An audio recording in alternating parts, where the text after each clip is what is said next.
E eu queria até começar aqui o programa hoje com você, Davidson, perguntando sobre que tipo de culpa mais acontece nas pessoas. É importante, interessante explicar que a culpa ela faz parte dos sentimentos básicos do ser humano.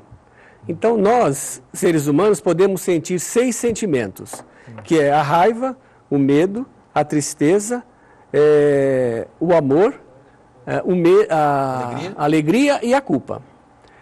O sentimento de culpa e o sentimento de raiva são os sentimentos que mais nos atormentam, né? A raiva acaba desencadeando algumas patologias e a culpa outras. A maior parte dos sentimentos de culpa, Jadir, eles são inconscientes. As pessoas, muitas vezes, elas não se dão conta que arrastam sentimentos de culpa.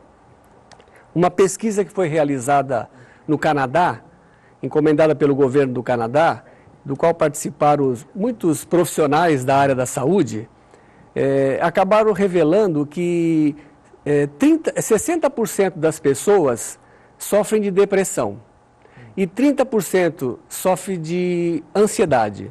Ou seja, 60% são ansiosos, estão presos no passado. 60% depressão. 60% são depressivos, estão presos no passado. 30% são ansiosos e estão presos no futuro. E 10% estão presentes, né? Então, essas pessoas... Esses 10% vivem melhor, não? Esses 10% estão mais concentrados na vida do momento atual. Dão mais conta do dia a dia. E dão mais... conseguem se sustentar mais no seu dia a dia. As pessoas ansiosas são aquelas pessoas que estão presas no futuro. Então, elas se antecipam às coisas, antecipam as dificuldades, antecipam os problemas, né? Vai ter um corte numa empresa, a pessoa fala, eu já estou no meio do corte, né? Já sofre muito ela sofre por antecipação. Por ela estar presa no futuro, ela não dá conta do presente. E o que a torna ansiosa é isso, ela não cuida do presente, porque está presa no amanhã, numa possibilidade de vir a ser. Todas as pessoas ansiosas, sem distinção, arrastam sentimentos de culpa.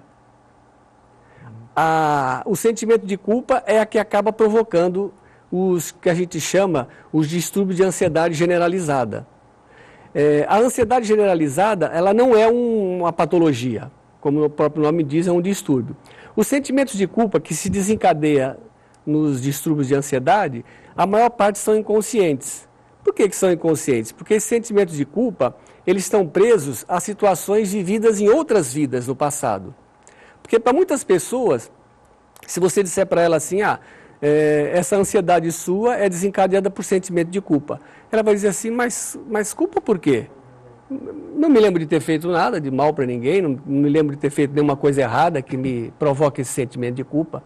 Na verdade, essa culpa, ela está ligada a situações de outras vidas. Porque a gente já viveu milhares, centenas de vidas no passado. Nesse passado que nós já vivemos, Jadir, nós já fizemos muitas coisas certas, muitas coisas boas, mas também fizemos muitas coisas erradas. Nós tivemos vidas no passado que nós não andamos muito bem. Praticamos crimes, traímos, abandonamos, né? E essas vidas passadas, a qual se desencadearam essas situações difíceis, acabaram desencadeando esse sentimento de culpa. Porque houve um momento lá no nosso passado em que a nossa consciência despertou. Porque durante muito tempo a gente passou vidas passadas fazendo coisas erradas achando que estava certo. Nós éramos autoritários, nós éramos poderosos, exigíamos que as pessoas fizessem as coisas do nosso jeito, cobrávamos aquilo com truculência, né, com violência, com crueldade muitas vezes. Mas vivemos muitas vidas fazendo essas coisas achando que estávamos certos, não tínhamos problemas de consciência. Mas existiu um momento do nosso passado, Jadir, que a nossa consciência se despertou. E é nesse momento que a gente desperta que a gente vai se arrepender do que fez. O arrependimento é um sentimento bom, positivo. Porque é a partir do momento que a gente se arrepende que a gente vai começar a reparar o dano que a gente causou. Mas para algumas pessoas... É o primeiro passo para recuperar. Para recuperar. Mas para algumas pessoas, o arrependimento acaba se transformando em remorso, em culpa. E essa culpa acaba desencadeando em vidas futuras os transtornos de ansiedade. Então, a culpa é quando a criatura não se perdoa. porque o arrependimento é bom. É o primeiro passo para a recuperação do dano. Mas a culpa é quando eu acho que eu não posso ter salvação, eu sou uma pessoa irrecuperável. Eu agasalho dentro de mim esse sentimento, esse pensamento. E eu acabo arrastando isso para uma outra vida, esse sentimento de culpa, e esse sentimento de culpa acaba se desencadeando em várias patologias, que não a ansiedade. A ansiedade não é uma patologia, mas a ansiedade, Jadir, ela pode provocar, por exemplo, transtorno do pânico, ela pode provocar transtorno obsessivo-compulsivo, ela pode provocar o que a gente chama de transtornos de somatização, que são pessoas que têm, por exemplo, tonturas, pessoas que têm taquicardia, falta de ar, dores de cabeça, enxaqueca. Ela pode provocar, por exemplo, o que a gente chama de psicastenia. Psicastenia são aquelas pessoas que elas têm muita dificuldade para tomar decisões na vida, elas têm dificuldade, por exemplo, para dizer não para os outros. É como se elas tivessem... Como chama esse problema? Desculpa, repetindo. Psicastenia. Elas têm muita dificuldade para dizer não, para tomar decisões, né, para fazer escolhas. É como se elas tivessem sempre que estar delegando isso para os outros, como se elas tivessem assim, muito medo de errar, porque como já erraram muito no passado, elas carregam dentro de si esse sentimento de culpa e é como se elas não pudessem errar mais, é como se elas não pudessem decepcionar as pessoas, é como se elas tivessem sempre que agradar aos outros. E viver assim, né, nessa ansiedade extrema, em ter sempre que agradar, em ter sempre que dizer sim e não decepcionar ninguém, acaba gerando doenças, né? E que as pessoas acabam recorrendo a tratamentos medicamentosos para aliviar a ansiedade, que nada mais é do que um efeito do sentimento de culpa. Fantástico isso que você está falando. Por exemplo, também tem pessoas que podem apresentar, assim, aquelas pessoas que têm dificuldade de se relacionar socialmente, tem timidez patológica, né? Quer dizer, elas que não grande conseguem... parte dos problemas você resume num sentimento Esses de problemas culpa que pode ser consciente ou não, A na maior maioria parte, não é consciente, isso. né?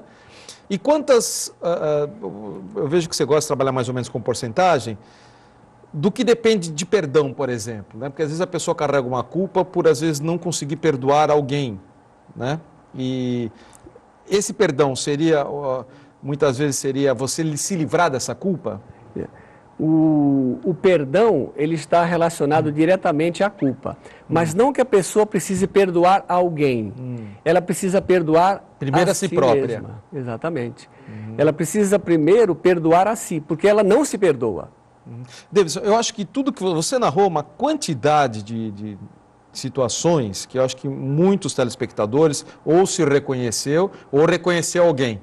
Né? Inclusive eu me reconheci num dos que você falou aí. Então qual é o caminho para que você possa então se livrar dessa culpa? Onde começa o tratamento? Não medicamentoso, evidentemente. Exatamente, porque o tratamento medicamentoso, né, ele não vai curar a culpa. Ele pode atenuar os sintomas, por exemplo, os sintomas de distúrbios de ansiedade. Você sabe que o medicamento mais vendido no mundo, Jadir, é o Rivotril.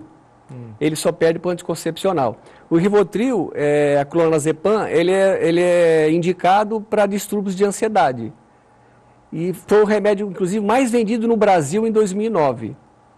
Mais vendido, porque como as